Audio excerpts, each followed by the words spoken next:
पत्री सर से मिलने के बाद इस दुनिया में रहते हुए भी बिल्कुल अलग हो गई। तो अलग होने का मतलब क्या? अलग होने का मतलब कि जो मेरे अंदर सवाल थे, जो मेरी ड्यूअलिटी थी जीवन की, जो मैं एक अपनी जीवन को एक साधारण जीवन समझ रही थी, वो सब अलग हो गया। साधारण जीवन बोले तो कि पढ़ना है, लिखना है, नौकरी करनी है, एक घर बनाना है, शादी करनी है, बच्चे पैदा करने हैं, है ना, ये सब चीज़ें बस। इसके अलावा दोस्त बनाने हैं, आप कभी पिक्चर देख सकते हैं, आप बहुत सारे जो आपके डोमेस्टिक वर्क हैं आप वो कर सकते हैं, बस। इससे आगे मेरा जीवन था नहीं। सवाल बहुत आते थे, सवाल बहुत ज़्यादा आते थे, और जब मैं किसी से पूछती थी कि मैं अपने जीवन में कैसे आगे बढ़ूं, तो मुझे यही कहा जाता था कि आप आगे पढ़ाई कर लो, आप सत्संग सुन लो, आप किसी गुरु के पास चले जाओ, या आप कोई आध्यात्मिक किताबें पढ़ लो। अब वो जर्नी जो है 2011 तक मेरी सारी पूरी हो गई थी। मैं बहुत सारे गुरुओं के पास गई, लेकिन मुझे आत्मिक शांति नहीं मिली। बहुत सारी किताबें पढ़ी, उससे भी मुझे शांति नहीं मिली। बहुत सारे दोस्तों के पास जाके चर्चा का विषय बना कि हम कैसे आगे जाएंगे, कैसे अपने जीवन को आगे लेके जाएंगे, लेकिन उससे कुछ भी मुझे लाभ नहीं हुआ। कुछ अनुभव मैंने सीखे, जैसे कि मैं पहले बहुत वृंदावन जाती थी 2011 से पहले, कुछ मैं गुरु के पास जाती थी, वहाँ से भी मैंने कुछ ऐसे अनुभव लिया कि नहीं, जीवन ये भी नहीं है कि हम एक जगह उसी में उस माया जाल में फंस जाएं। तो जब मैं पत्री सर से मिली तो मुझे ये लगा कि नहीं, यहाँ माया जाल नहीं है, ये बिल्कुल एक अलग तरीका है अपने जीने का। और सबसे बड़ी चीज़ जो मुझे पत्री सर की जो सबसे अच्छी लगती है, वो मुझे ये अच्छी लगती है कि एक गुरु और एक दोस्त होने के साथ साथ वो हमें फ्रीडम देते हैं। अब फ्रीडम क्या है जीवन में कि आपके जो लॉ ऑफ कर्म है वो हमें समझ आ जाते हैं। जब आप एक आत्मज्ञान के रास्ते पे चलते हो तो आपको वो अपनी ज़िंदगी उन लोगों से हटके एक अलग रास्ते पे चलने का जो मार्ग है, उसमें आपको समझ आने लगता है कि क्या फ्रीडम है, और उस फ्रीडम को आपको कैसे उस फ्रीडम को करना है। तो 2011 में जब मैं विशाखापट्टनम में पत्री सर से मिली, तो मिलने के बाद मेरे कुछ अनुभव ऐसे हुए कि मैं जब विशाखापट्टनम में पिरामिड के अंदर ध्यान कर रही थी, तो मेरे को ऐसे लगा कि जैसी मेरी पूरी बॉडी जल गई है, मैं अग्नि हूँ। और जलने के बाद मेरे पैर के अंदर से पिरामिड, छोटे छोटे पिरामिड निकलने शुरू हो गए। ये मेरा जीवन का अनुभव था।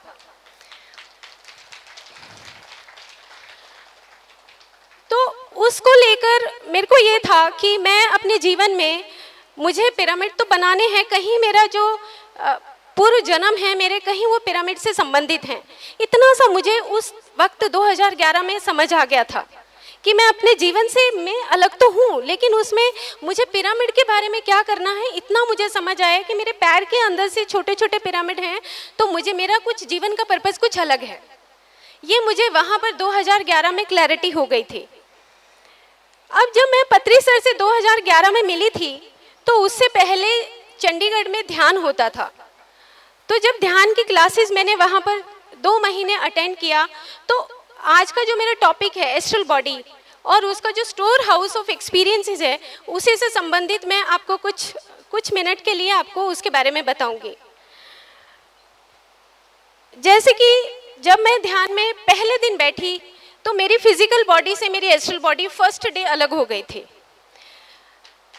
लेकिन उस वक्त मुझे ये नहीं पता था कि मेरी एस्ट्रल बॉडी है। तो अगर एस्ट्रल बॉडी नहीं पता है और उसके बावजूद भी मेरा शरीर फिजिकल बॉडी से मेरी एस्ट्रल बॉडी अलग हो रही है, और मुझे ये पता लगा कि मेरी सोल है, तो वो अलग होते हुए मुझे उन चीज़ों की जानकारी नहीं थी जो आज मैं इस टॉपिक को लेकर कि एस्ट्रल बॉडी और store house of the experiences, ये क्या चीज़ है, ये मुझे आज समझ आया है 2011 से लेके इतनी लंबी जर्नी के बाद 2018 में। उससे पहले मैं उन चीज़ों को एक किताब में पढ़ते हुए, जानते हुए भी मैं उन चीज़ों को पूरी तरीके से तन्मय नहीं हो पाई थी। जैसे क्या होता है कि जब आप किसी शब्द को कहते हैं, जब आप बहुत सारे व्हाट्सएप करते हैं, तो आप व्हाट्सएप में कहते हैं कि कंपैशन होना चाहिए, है ना, करुणा होनी चाहिए, लेकिन अभी करुणा है नहीं अंदर, अभी करुणा कहीं दिखाई दे नहीं रही है। किताब की बात है, अभी हम बहुत सुझाव देते हैं, व्हाट्सएप पे लगे रहते हैं, लेकिन उसमें हमारी करुणा दिखाई नहीं देती। एक्सेप्टेंस होना चाहिए भाई फैमिली में, वो एक्सेप्टेंस भी नहीं है। तो अभी वो क्या होने लगा कि 2011 के बाद जब मुझे आत्मज्ञान की तरफ वो रास्ता मिलने लगा, तो मैं उन जो मेरे शब्द थे जो मुझे समझ नहीं आते थे, जैसे मैं आज कंपैशन, एक्सेप्टेंस, जॉय, हार्मनी ये सब बोल रही हूँ, तो ये मैं जी रही हूँ, ये मेरे जीवन में एक मेरे खून की तरह दौड़ने लगे हैं।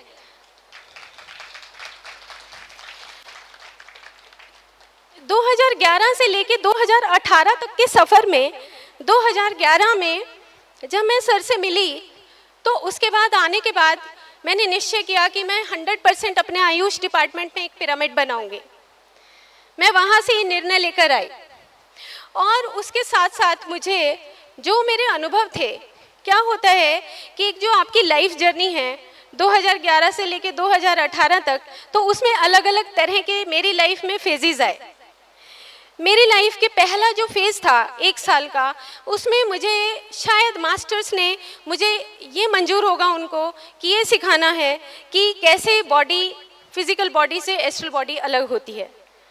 वो मैंने पहले 1 साल में फिजिकल बॉडी से एस्ट्रल बॉडी अलग होना सीखा। जैसे मैं ध्यान करती, तुरंत मैं अपनी फिजिकल बॉडी से मेरी एस्ट्रल बॉडी अलग हो जाती और वो ट्रेवल करने लगती। लेकिन एस्ट्रल बॉडी के बारे में मुझे डिटेल जानकारी, या कॉजल बॉडी के बारे में मुझे डिटेल जानकारी नहीं थी। सिर्फ मैं ये जानने लगी एक्सपेरिमेंट तौर पे या एक्सपीरियंस के बेसिस पे कि मेरी फिजिकल बॉडी से मेरी एस्ट्रल बॉडी कैसे अलग हो रही है। धीरे धीरे मैंने ये सीखा कि एस्ट्रल बॉडी कभी इधर निकलती है, कभी इधर निकलेगी, कभी ट्रेवल करके वहाँ जा रही है, कभी वहाँ जा रही है। तो मेरे को ये पता लग गया कि मैं एक फिजिकल बॉडी या मैं एक शरीर नहीं हूँ।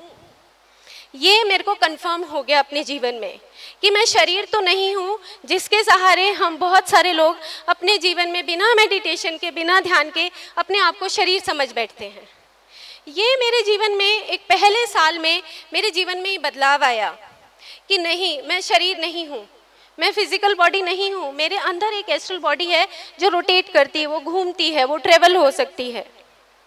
उसी साल के अंत में मेरा एक और अनुभव हुआ जो मुझे मास्टर्स ने सिखाया कि अपनी फिजिकल बॉडी से अलग होके आप कौन से प्लैनेट पे, कौन से स्टार पे ट्रेवल कर सकते हैं।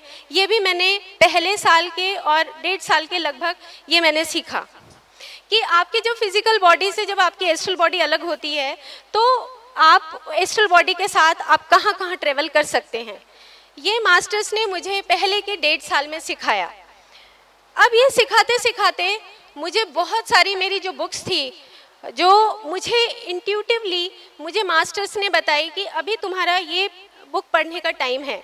जैसे फॉर एग्जांपल कि मुझे एक अनुभव हुआ जब मेरी फिजिकल बॉडी से मेरी एस्ट्रल बॉडी जब अलग होती थी, तो मुझे मेरे जो फैमिली मेम्बर हैं उसमें से मेरे किसी ब्रदर ने आकर बोला,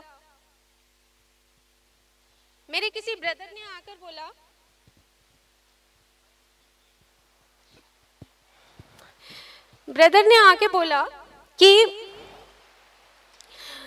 ऐसे तो अगर एक बार अगर ये शरीर है और इसके अंदर से आपका सूक्ष्म शरीर निकल जाएगा तो मर जाएंगे, वापस अगर नहीं आएगा तो क्या करोगे। क्योंकि ये जब हम ध्यान करते हैं तो ये फियर सभी के मन में होता है कि अरे अगर ये एस्ट्रल बॉडी अलग हो गई और वापस नहीं आएगी तो क्या होगा। तो ऐसे मेरे को ऐसे घर में जब चर्चा चलती, कोई ऐसा डिस्कशन होता, तो मेरे को अंदर से मेडिटेशन में बताया गया, एक मुझे पिक्चर आई मेडिटेशन में, और वो पिक्चर के माध्यम से मुझे बताया गया कि ये बुक अब आप फाइंड आउट करो, इस बुक के अंदर इसका आंसर लिखा हुआ है। तो वो बुक थी Ramtha, the create your own reality. मेरा वो टाइम पीरियड था जब मैंने वो बुक पढ़ी। तो जे नाइट की लिखी हुई किताब है, वो मैंने वो बुक पढ़ने के बाद मुझे पता लगा अरे ये जो बॉडी है वो अलग कैसे होती है और बाद में वो वापस कैसे आती है।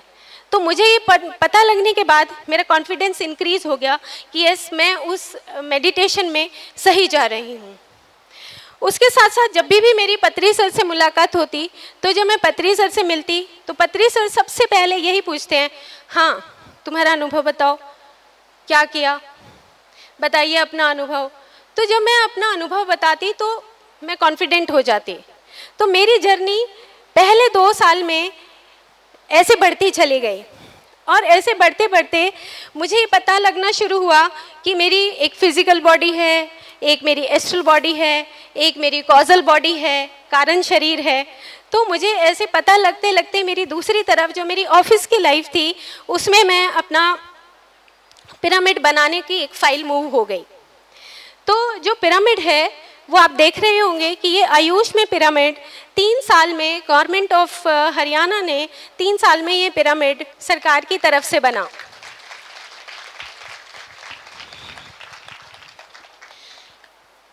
अभी हमने मॉर्निंग में ये पढ़ा कि मुझे उसके साथ कुछ और चीज़ मैं कनेक्ट करना चाहती हूँ कि मुझे पिरामिड की जो महत्व है उसके बारे में मुझे जानकारी मिलनी शुरू हुई। उसी दौरान 2 साल के बाद इजिप्ट का टूर था और इजिप्ट में पिरामिड देख कर आई और वहाँ पर ध्यान किया। ध्यान करने के बाद मुझे पता लगा कि मेरा एक लाइफ टाइम उस हजारों साल पहले वहाँ पर मैंने वो पिरामिड के निर्माण में कहीं मैंने अपना एक लाइफ टाइम बिताया है। इसी वजह से मैं यहाँ पर पिरामिड बनाने के लिए मेरा जीवन का जो पर्पज़ है वो पत्री सर के साथ कि मुझे पिरामिड का निर्माण करना है, मुझे अपने जीवन का उद्देश्य समझ आ गया। अब मुझे ये सब समझ आने के साथ साथ मुझे अपने कुछ पिछले जन्म भी मुझे दिखाई दिए। उन पिछले जन्मों में जो मुझे दिखाई दिया उनमें कुछ जन्म ऐसे थे कि जिसमें मैं ये जो मटेरियल लाइफ है मैं उसको पूरा कर चुकी थी कि जो भी मटेरियल लाइफ है जो हम जीवन में जीते हैं, परिवार की ज़िंदगी है, उन सबको मैं बहुत अच्छे तरीके से अपने पिछले 6-7 जन्मों में बिता चुकी हूँ और कुछ जन्मों में मैं ध्यान करके अपना जीवन बिता चुकी हूँ। तो मेरा इस जीवन में मेरा पर्पज़ क्या है वो मुझे ये समझ आया कि मेरा पर्पज़ ये है कि मुझे अपने काम के साथ साथ अपना ध्यान सिखाना है, पिरामिड बनाना है, वेजिटेरियनिज्म के ऊपर काम करना है, स्वाध्याय करना है, सत्संगत करनी है। ये सब चीज़ें मुझे धीरे धीरे अपने जीवन का लक्ष्य समझ आने लगा। तो जब हम पहली बार जब मेडिटेशन में आते हैं और उसके करीब लगभग 1-2 साल के बाद तक आप बहुत एंथुजियास्टिक होते हैं, नहीं ध्यान बहुत ज़रूरी है, ध्यान करना चाहिए, और ध्यान में एस्ट्रल बॉडी क्या होती है और एस्ट्रल बॉडी के साथ हम कैसे ट्रेवल करें। अभी मैं आ भी रही थी तभी भी मेरे से कुछ लोगों ने क्वेश्चन किया कि ये एस्ट्रल बॉडी क्या होती है। अभी एस्ट्रल बॉडी का मतलब जब सूक्ष्म शरीर है, वो सूक्ष्म शरीर ये होता है कि जो भी कुछ आप सोचते हैं, जो भी कुछ आप बोलते हैं, जो भी कुछ आप करते हैं, वो सब स्टोर हो जाता है। तो इसीलिए पत्री सर बार बार बोलते हैं कॉमन सेंस, जब बोलना है तो उतना ही बोलो जितना ज़रूरी हो। हमेशा पत्री सर बोलते हैं उतना ही सोचो जितना ज़रूरी हो, अपने समय का सही सदुपयोग करो, क्योंकि वो एक ऐसे गुरु हैं, एक ऐसे दोस्त हैं जो सिर्फ बता दिया कि ये आत्मज्ञान का रास्ता है, चलना तो हमने है। वो हमारी अपनी जर्नी है, वो क्योंकि उन्होंने पूरा फ्रीडम दे रखा है कि इट इज़ योर जर्नी, आपको कैसे करना है वो आप करेंगे।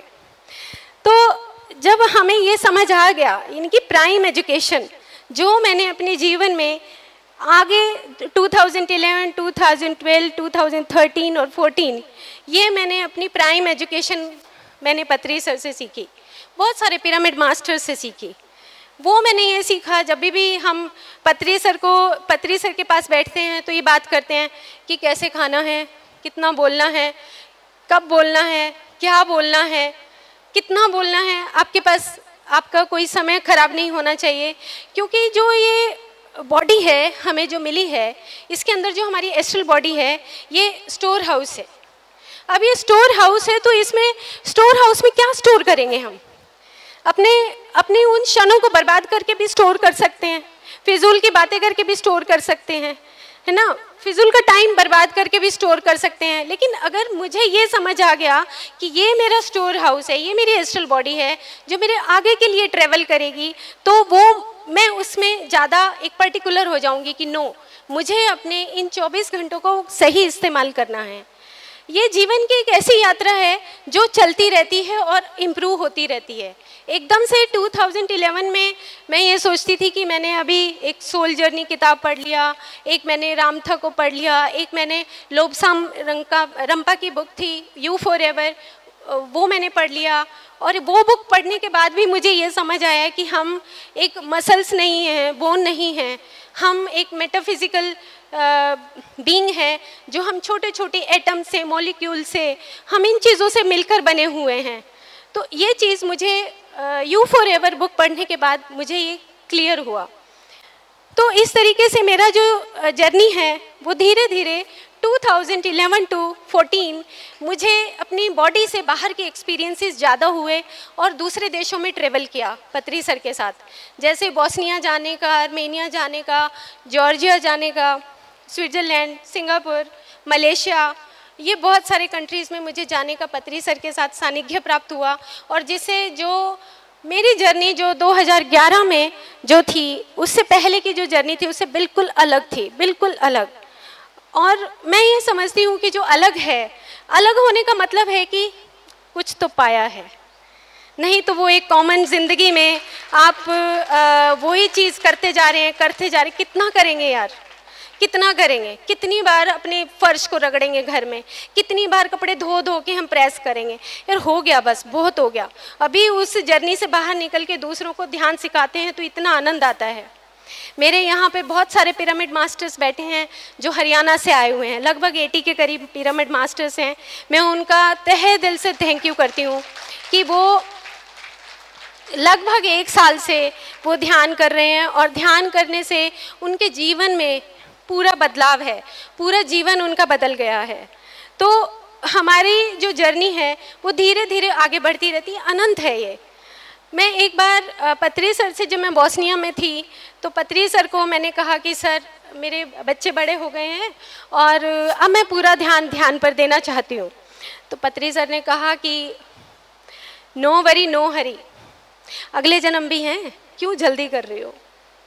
तो मेरे को एक जो सर ने जिस वे से बोला वो चीज़ मुझे समझ आ गई कि yes, no hurry, it means कि समथिंग मेरा कुछ अभी बाकी है जो मुझे अपनी फैमिली के साथ मुझे बिताना है, मुझे अपनी फैमिली के साथ अपने लॉ ऑफ कर्मा को बैलेंस करना है, सीखना है, मुझे अपनी रिलेशनशिप में कैसे सीखना है, मुझे अपने बच्चों के साथ कैसे सीखना है। ये बहुत सारी चीज़ों की जानकारी मुझे मेडिटेशन में आने के बाद 2014 के बाद मुझे ये जानकारी शुरू हुई।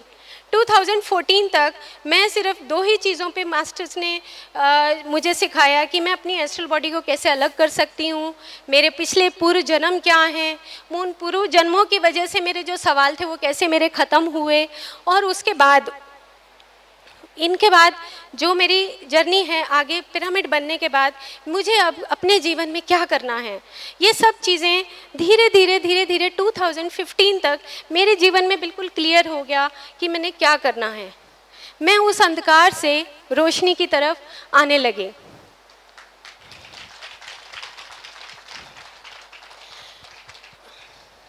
ये पंचकुला में घर का फ़ोटो है।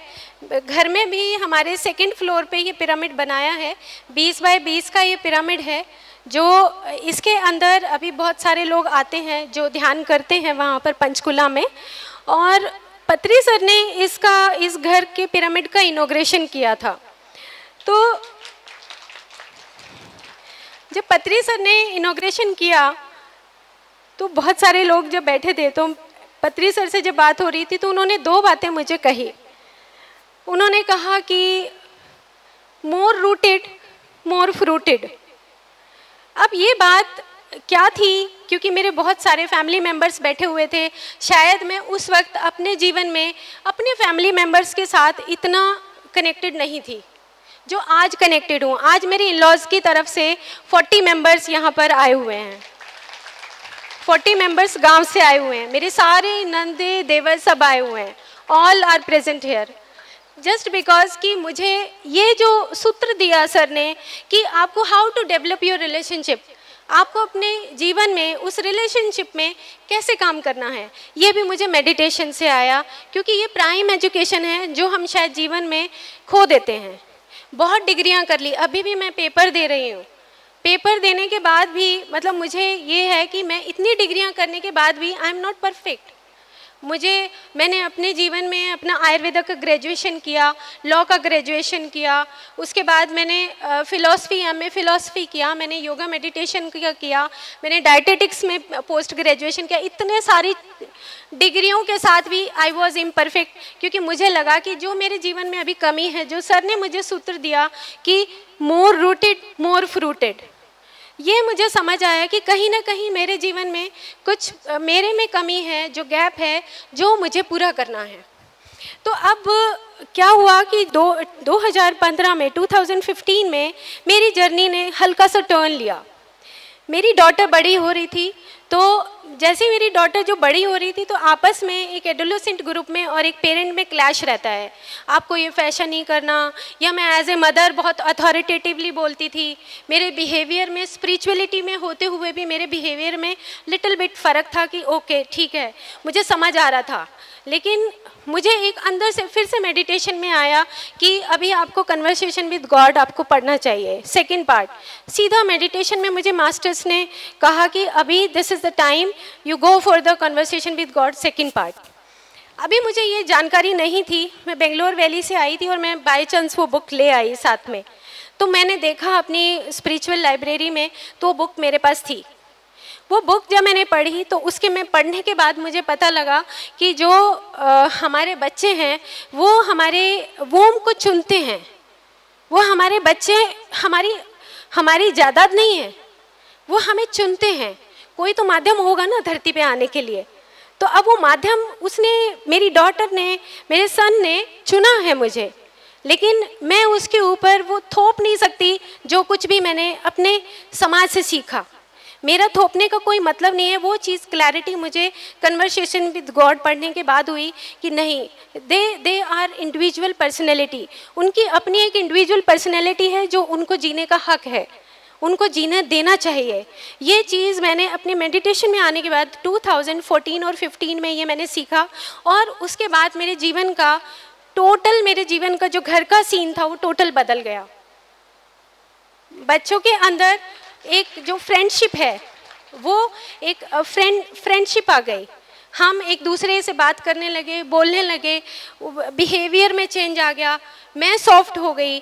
जैसे कि पत्री सर ने, अभी जब पत्री सर आए तो पत्री सर ने फिर वही 4 चीज़ें बोली महात्मा बुद्ध की कि मैत्रेयी, करुणा, मुदिता और मैत्रेयी होती है, करुणा है और मुदिता है, 4 चीज़ें होती हैं। तो उसमें मित्रता का व्यवहार क्या होता है और करुणा का व्यवहार क्या होता है और उपेक्षा, 4 चीज़ें हैं, मैत्रेयी, करुणा, मुदिता और उपेक्षा। तो अभी मेरे को फिर एक जीवन में चैप्टर मिला कि उपेक्षा क्या होती है। अब कई बार क्या होता है कि आप एक मेडिटेटर है, एक मास्टर है और एक दूसरा मास्टर नहीं है, मान लो फैमिली में है, मान लो या फ्रेंड सर्कल में है, तो अब क्या करेंगे। उपेक्षा का मतलब सर ने इतने आराम से समझाया कि ठीक है, वो उसकी जर्नी है, उसको जीने दो, वो जैसे जी रहा है, जैसे कर रहा है, करने दो, but no interference. No interference एक बहुत बड़ा लॉ है, ये कॉस्मिक लॉ है। ये समझ आया कि आप किसी के बारे में जजमेंट नहीं कर सकते कि वो खराब है। ये जजमेंट करने का जो क्वालिटी है ये हमारा सबका ही है, कॉमन है कि वो ऐसा है, वो ऐसा है, बस खाली टाइम में हम यही करते रहते हैं। किसी अपनी फैमिली की नहीं तो किसी दूसरे की बात करना शुरू कर देंगे, कभी ऑफिस की बात शुरू कर देंगे, क्योंकि हमें वो चीज़, वो आत्मज्ञान अभी धीरे धीरे, मतलब हम चल रहे हैं, हमें धीरे धीरे समझ आ रहा है। ऐसे ही मेरी लाइफ में भी ये बदलाव आया कि जो ये मेरी एस्ट्रल बॉडी है, ये एस्ट्रल बॉडी जो हम बाहर निकालना सीखते हैं, इससे ज़्यादा इम्पॉर्टेंट है जो मेरी एस्ट्रल बॉडी अभी है, जो एस्ट्रल बॉडी में मैंने स्टोर हाउस किया हुआ है, उसको मैं धीरे धीरे करके उसको मैं सीखूं और अपने लेसन्स को सीख के मैं आगे रास्ते पर बढ़ूं। यही एस्ट्रल बॉडी का स्टोर हाउस ऑफ एक्सपीरियंसेस है, जिसमें हम बार बार एक्सपीरियंसेस लेते हैं अपने जीवन में कि हाँ अच्छा मैंने ये कर लिया, अभी मैंने ये सीख लिया, और उसके बाद फिर इस सीखने के बाद मुझे और नया क्या सीखना है। ये एस्ट्रल बॉडी के एक्सपीरियंसेस ही हैं। तो 2015 तक मेरे जीवन में बहुत सारा बदलाव आ चुका था, जिसमें मेरी फैमिली मेम्बर्स, मेरे ऑफिशियल जो मेरे सबॉर्डिनेट्स हैं, मेरे ऑफिसर्स हैं, उन सब के साथ मेरा एक बहुत अच्छा कोऑर्डिनेशन हो गया और पिरामिड बना। और उसके बाद कई जगह पर पिरामिड बना, जैसे घर में बना, यमुनानगर के सिविल हॉस्पिटल में पिरामिड बनाए और जगह जगह क्लासेस लेनी शुरू करी। इसी तरीके से जो मेडिकल ऑफिसर्स हैं उनको भी ध्यान सिखाया, जो भी नए मेडिकल ऑफिसर्स आते उनको भी ध्यान सिखाना शुरू किया। 2015 के एंड तक मैं अपनी जॉब में रही। उसके बाद फिर मेरी लाइफ में एक और टर्न आया, जिसमें मैं 3 साल की छुट्टी पर एक रिसर्च वर्क में चली गई। अब मेरे लिए जो ये 3 साल थे, ये मेरे जीवन के इतने इम्पॉर्टेंट ईयर्स थे, क्योंकि ये साल मेरी एक रिसर्च वैल्यू के साथ साथ मुझे एक स्पिरिचुअल वर्क भी इन्होंने दिया मुझे। तो इसमें क्या हुआ कि ये आप देख रहे होंगे, ये एक गौशाला है, इसमें आगे करो, हाँ, पिरामिड। ये गौशाला, इसमें पहले पिरामिड नहीं थे। इस गौशाला में लगभग 3000 के लगभग गायें रहती थी। तो जो हमने पत्री सर की सबसे पहले फ़ोटो देखी थी, वहाँ से मैं आपको बताना चाहती हूँ कि पत्री सर जहाँ पे बैठे हैं, ये एक पांडु पिंडारा गांव है, जहाँ से हमने ध्यान की शुरुआत करी हरियाणा के अंदर डीप लेवल पे, इंटीरियर लेवल पर, रूरल एरिया में। तो यहाँ पर पत्री सर ने अभी 6 महीने पहले विज़िट किया था। पांडु पिंडारा एक ऐसी जगह है जहाँ पर पांडवों ने आकर ध्यान किया था और यहाँ ये महाभारत का दक्षिण द्वार बोला जाता है। तो यहाँ पर जब ध्यान किया तो पत्री सर आए, उससे पहले हमने ध्यान किया, यहाँ पर हमारे बहुत सारे और पिरामिड मास्टर्स बन गए। ध्यान में मुझे ये आया कि मैं जब ध्यान में बैठी तो ये था अमावस की रात थी, और अमावस पे क्या होता है कि हम अपने पितृ लोगों का वो पिंडदान करते हैं। तो मेरे साथ कुछ और ऑफिसर्स थे, वो पिंडदान करने के लिए जब वहाँ पर बैठे तो मैंने उनको कहा कि आप पिंडदान करो जो आप अपनी रिचुअल्स कर रहे हैं, लेकिन मैं तो ध्यान करूँगी।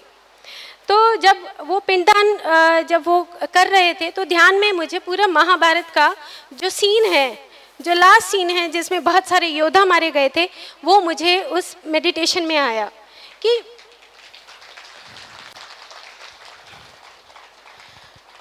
ये जो हम अपने पितृ लोगों को हम पिंडदान करते हैं, ये रिचुअल्स के माध्यम से ना होके ध्यान के माध्यम से अगर हम ध्यान करते हैं तो हम अपने पितरों से एस्ट्रल बॉडी के थ्रू हम कनेक्ट हो सकते हैं, उनको जान सकते हैं, उनसे फॉरगिवनेस, माफ़ी मांग सकते हैं, हम उनसे बात कर सकते हैं।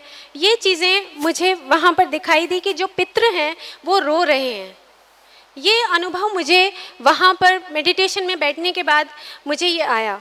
क्यों? क्योंकि जब हम रिचुअल्स करते हैं और वो आटा जब हम उसमें डालते हैं, उस तालाब में डालेंगे, तो वहाँ पे बहुत सारी जो मछलियाँ हैं वो मर जाती हैं, सड़ जाती हैं, वहाँ पे जानवर मरे हुए हैं। तो उससे क्या होगा? अगर हम किसी जानवर को मेरी वजह से अगर कोई मर रहा है, मेरे कोई आटा डालने से कोई मर रहा है, तो वो तो मेरा पितृ का एक तर्पण हुआ नहीं। तो इसको लेकर हमने वहाँ पर हमारे कुछ यहाँ पे मेंबर्स बैठे हैं, पिरामिड मास्टर्स जो हरियाणा के, हमने मिलके एक पेम्फलेट तैयार किया और उस पेम्फलेट में बताया कि आप ध्यान के माध्यम से अपने पितृ लोगों से मिल सकते हो, अपने पूर्वजों से मिल सकते हो और ध्यान के माध्यम से आप उनसे बात कर सकते हो, बजाय कि आप ये करने के।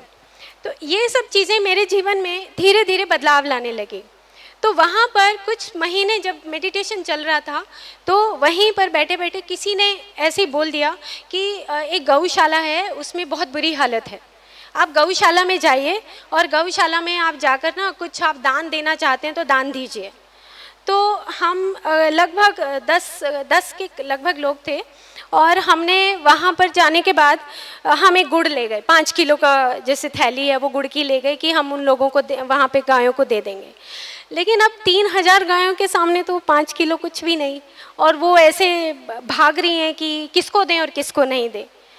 तो ये चीज़ मुझे समझ आई कि मैं बिल्कुल टोटली ब्लाइंड थी। मैं एक बहुत ही शौकिया तौर पर गई थी वहाँ पर कि गायों को चलो गुड़ दे आएंगे, लेकिन वहाँ से मैं वापस नहीं आई।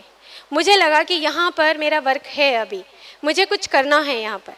तो हमने अपने पिरामिड मास्टर्स के साथ ये डिस्कशन किया कि यहाँ पे हम कैसे मदद कर सकते हैं। गायों की हालत इतनी बुरी थी कि जो गायें हैं वो 10 गायें 15 गायें रोज़ मरती थी वहाँ पर। 10-15 गायें जो रोज़ मरती हैं तो उसको आप क्या करोगे? अब कहाँ कोई दबाने की जगह तो है नहीं, तो उसको हटवारा में ले जाकर उसको काट देते थे। तो हमें पता लगना शुरू हुआ कि हटवारे में काटना कोई अच्छी बात नहीं है, तो हमने वो काटना बंद करवाया और वहाँ पर हमने ये निश्चय किया कि हम वहाँ पर एक पिरामिड बनाएंगे। 1 पिरामिड का पैसा आया, 2 का पैसा आया, 3 का पैसा आया, 4 का पैसा आया। पैसा हमने पूरे बाज़ार में जाके ये कहा कि हम पिरामिड बनाएंगे और आप खुद आकर आप गायों को खिलाएं, हमें दान नहीं चाहिए, आप गायों के पास आएँ, ध्यान करें और पिरामिड का निर्माण करें। तो वहाँ पर ये हमने 4 पिरामिड बनाए 20 बाय 20 के, और ये पिरामिड बनने के बाद गायों की जो मॉर्टेलिटी रेट था, जो मृत्यु दर थी, वो घट गया। अपने आप धीरे धीरे गायों का मृत्यु दर कम हो गया। और गायें जो आपस में लड़ती थी, जो एक सफ़ेद गाय होती है, काला बुल होता है, वो सब गायों को हमने डिफ्रेंशिएट कर दिया। छोटे बच्चों को अलग कर दिया, बीमार गायों को अलग कर दिया, उनका पीने का जो बनाना है, पौंड बनाना है, वो बना दिया, उनकी पानी की खोर बना दी। जैसे जैसे हमारे पास पैसा इकट्ठा होता चला गया, हमने बहुत सारे काम पूरे हरियाणा मास्टर्स के साथ मिलके हमने ये काम शुरू कर दिया। और आज यहाँ पर डॉक्टर धर्मपाल मलिक और बहुत सारे मास्टर्स हमारे बैठे हैं जो वेटनरी सर्जन हैं, जो वहीं गौशाला में काम करते हैं। He is a wonderful master, जो वहाँ पर मतलब जो एक डिवोशन है। डॉक्टर धर्मपाल मलिक, आप प्लीज़ खड़े हो जाइए। He is a wonderful master, मतलब जो अगर पशु बोलता है तो वो इनकी ये समझते हैं। इनके साथ मिलके मैं एक अनुभव अपना शेयर करूंगी, जो मैं कई बार वहाँ हरियाणा में तो शेयर कर चुकी हूँ कि जब वहाँ पर गायें बीमार थी और जो मेडिकल कैंप था वहाँ पर, तो उस मेडिकल कैंप में जो गायें बीमार थी उनको ये पता लगना शुरू हो गया कि what is the meaning of compassion. क्योंकि जब हम उनसे सच में प्यार करते हैं तो उनको उस वाइब्रेशंस का एहसास हो जाता है, और वो वाइब्रेशंस जो हैं वो जाया नहीं जाती। उनको ये पता है कि वो सच्चे दिल से हमें प्यार करते हैं, सच्चे दिल से हमने वहाँ पे ध्यान किया, ऐसे प्यार करते हैं। तो एक काले रंग का बुल था जो अपना शरीर छोड़ना चाहता था, तो उन्होंने वेट किया उस काले रंग के बुल ने कि हम लोग कब आएँ और कब हम प्यार से हाथ फेरें और कब हम अपनी फिजिकल बॉडी को छोड़ें। ये अनुभव मेरे जीवन में इतना बड़ा बदलाव आ गया मेरे जीवन में कि मैं एनिमल्स के प्रति और ज़्यादा सजग हो गई। क्योंकि पत्री सर बोलते हैं कि नॉन वेजिटेरियन, इसको बंद करो, ये सब बी ए वेजिटेरियन। वेजिटेरियन होना बहुत ज़रूरी है, लेकिन वेजिटेरियन होने के साथ साथ अगर हम अपने जो पशु है, जो हमारी गौशाला है, उस गौशाला में अगर हम वहाँ पर अपने पशुओं को सही रखते हैं, तंदुरुस्त रखते हैं, तो हमारे पशु मरने से बचते हैं और हम हटवारे में वहाँ पे काटने से रोकते हैं। तो ये बहुत बड़ा वर्क वहाँ पे शुरू हुआ।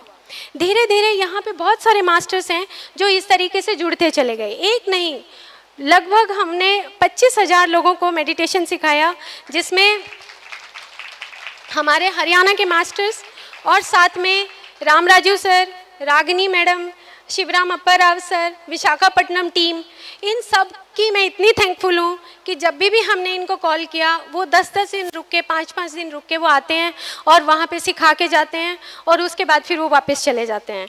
तो ये जो थैंकफुलनेस है, ये भी मेरे को नहीं पता थी पहले। मैं नहीं जानती थी कि थैंक यू का मतलब क्या होता है। हम वैसे ही वर्बली बोल देते हैं thank you thank you, thank you अंदर से आता नहीं है, लेकिन अभी थैंक यू अंदर से आने लगा है कि कितना बड़ा काम है जो हमें इस धरती पे, हमें इस धरती को स्वर्ग बनाना है। जब हम ध्यान जगत की बुक में पढ़ते हैं तो इस धरती को स्वर्ग बनाना है, तो अभी अंदर चोट मारने लगा कि कैसे वो काम करेंगे हम। तो ये जीवन में मेडिटेशन में धीरे धीरे 2011 से 12 से 13, 14, 15, 16 धीरे धीरे मुझे ये अनुभव होना शुरू हुआ कि मेरी जो फिजिकल बॉडी है उसके अलावा जो मेरी एस्ट्रल बॉडी है, जो मेरा स्टोर हाउस है, वो ही मेरे एक्सपीरियंसेस का स्टोर हाउस है, जिसमें मैं अपने एक्सपीरियंसेस को स्टोर कर रही हूँ। और वो जो एक्सपीरियंसेस मेरे स्टोर हो रहे हैं, तो शायद दूसरे एक्सपीरियंसेस हैं मेरे पास्ट लाइफ के, वो डिलीट हो जाएंगे और एक नई दुनिया शुरू होगी, जिससे मैं अपने आप को अभी भी मैं फील करती हूँ कि मैं और जो दुनिया है उससे मैं हट के काम करती हूँ। फिर उसके बाद जब हमने गौशाला का ये काम किया, आगे करो, ध्यान सिखाना शुरू किया। यहाँ पे बहुत सारे मास्टर्स हैं जो ध्यान सीखते सीखते वो ऐसे मास्टर्स बन गए। ये रमेश जी बैठे हैं, जोगिंदर भैया बैठे हैं, सुभाष जी बैठे हैं, प्लीज़ आप खड़े हो जाइए। जोगिंदर भैया, रमेश जी, इनका रेगुलर ये अपने स्कूल में मेडिटेशन सीखने के बाद हर रोज़ हमारे ग्रुप पे शेयर होता है, हर रोज़ ये मेडिटेशन सिखाते हैं। संजू मैडम हैं, ये हमारे डीएवी पुलिस लाइन की हैं और ये हर रोज़ बच्चों को मेडिटेशन सिखाते हैं।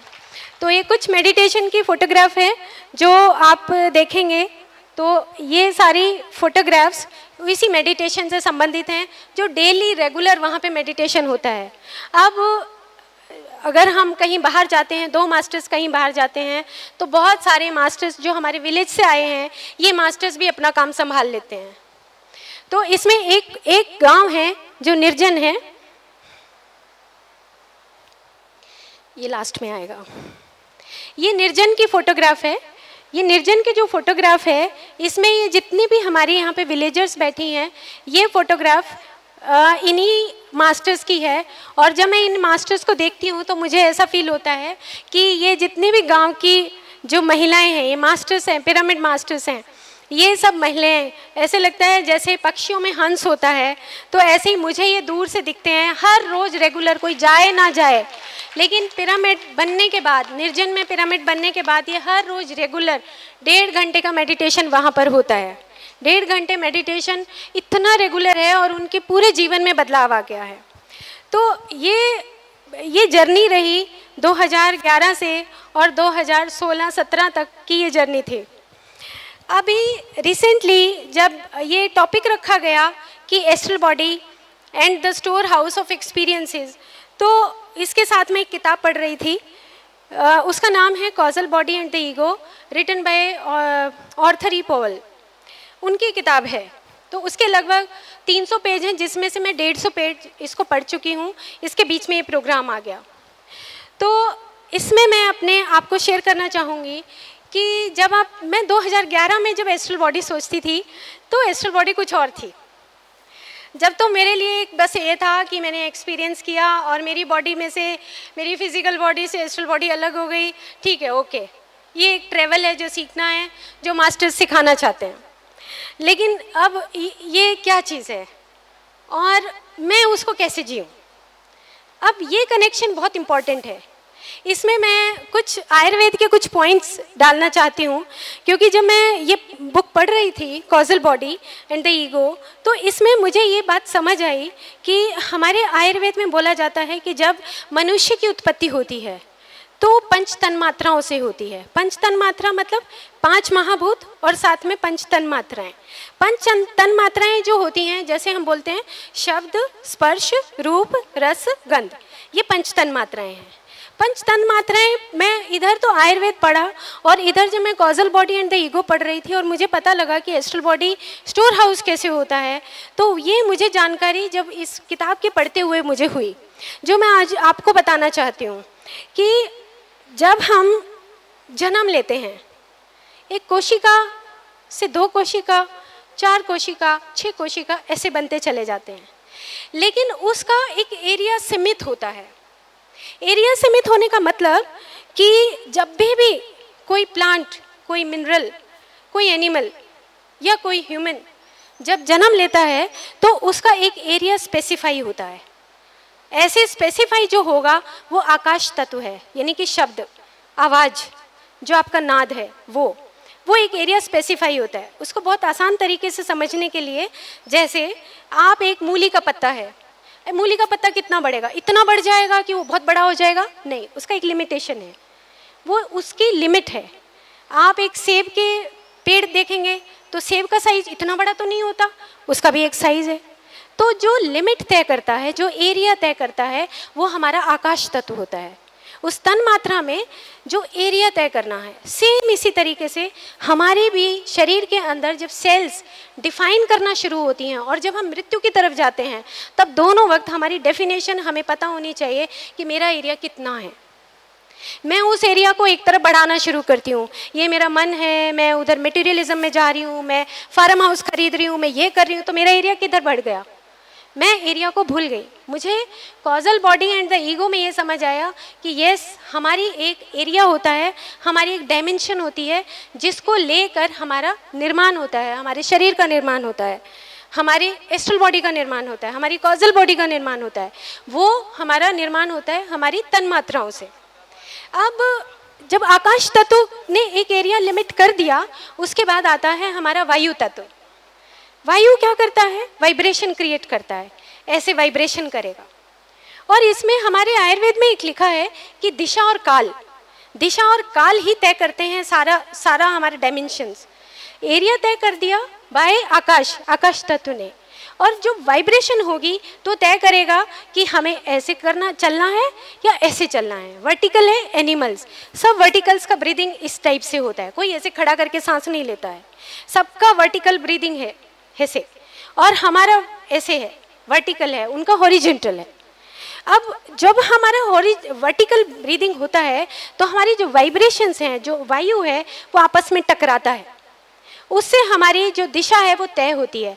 एक पत्ते को ऐसे लंबा बढ़ना है जैसे गेहूं का एक पत्ता है, और अगर मूली का पत्ता है तो वो ऐसे स्प्रेड करता है।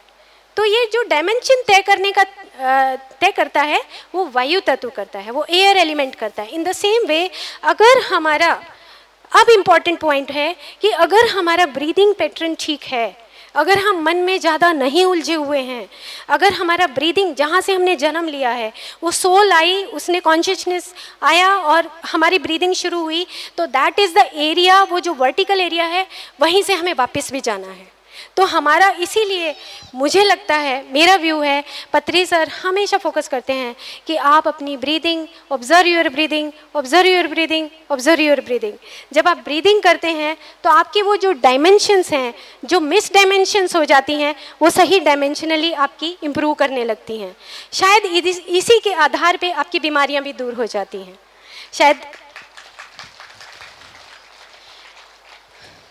क्योंकि आगे जो है मैं इसी पे वर्क करने वाली हूँ, क्योंकि ये बहुत सेंसिटिव मैटर है, और ये इतना सेंसिटिव है कि अगर हमें ये समझ आ जाए कि हाँ, हमारी ब्रीदिंग कितनी इम्पॉर्टेंट है जीवन में, जिससे हम अपनी ब्रीदिंग को ठीक करते हुए अपनी सेल्स की, अपने मोलिकुलर पार्ट की अगर डायमेंशंस ठीक कर सकते हैं ब्रीदिंग के माध्यम से, तो क्यों नहीं ठीक हो सकते? हमारी सारी फिजिकल मेंटल बीमारियां दूर हो सकती हैं। तो हम तन मात्राओं की अभी दो ही बात हुई है। एक आकाश तत्व है जिसने हमें लिमिट कर दिया है कि अब मैं इतनी तो बड़ी नहीं हो गई ना कि मैं बढ़ती ही चली जाऊंगी, एक लिमिट है, वो दायरा है, वो आकाश करता है। उसके बाद आपका एयर है, आपकी डायमेंशंस देता है। उसके बाद है फायर एलिमेंट, अग्नि तत्व। अग्नि तत्व क्या करता है? आपके जीवन में ट्रांसफॉर्मेशन लाता है। कहीं पे भी आग होगी वो आपको ट्रांसफॉर्म करेगा, मैनिफेस्ट करेगा। मैनिफेस्टेशन का मतलब कि आपका अभी वायु और आकाश जो तत्व है, अभी जब वो फायर एलिमेंट में आएगा तो आप दिखना शुरू हो जाएंगे। एक कॉजल बॉडी से, एस्ट्रल बॉडी से होते हुए आप एक फिजिकल फॉर्म ले लेंगे। उस फिजिकल फॉर्म को जब आप लेना शुरू होते हैं तब आपका वो फायर एलिमेंट कनेक्टेड होता है। तो ये हमारा जो बॉडी का जो निर्माण है, एक सेल, दो सेल, तीन सेल जो इस तरीके से बढ़ता है। लीवर अलग बन जाएगा, पेनक्रियास का डायमेंशन अलग है, लंग्स का अलग है, ये फिजिकल बॉडी है। लेकिन उसके अंदर जो हमारी एस्ट्रल बॉडी है, वो सब ये चीज़ें अपने आप ही मैनिपुलेट कर रही है, क्योंकि वो उस तन्मात्राओं से संबंधित है। अब हमारा जब अग्नि तत्व बन जाता है, उसके बाद हमारा वाटर एलिमेंट और अर्थ एलिमेंट आता है। वाटर और अर्थ एलिमेंट है, जो वाटर है वो हमारे इमोशन से संबंधित है। हमारी जो बॉडी में जो ट्रेवल होगा, जो वाटर एलिमेंट है, उस अग्नि के बाद, जैसे ज़्यादा अग्नि हो तो अगर ढक दें तो क्या होगा? पानी छोड़ना शुरू हो जाता है ना, स्टीम बनना शुरू हो जाता है। इन द सेम वे जब हम ऊपर से आते हैं तो हमारी जर्नी ऊपर से आकाश, वायु, और फिर अग्नि, और उसके बाद जल, और उसके बाद पृथ्वी। पृथ्वी मतलब स्टेबिलिटी। हमारी बॉडी में जो स्टेबिलिटी है वो पृथ्वी की वजह से है।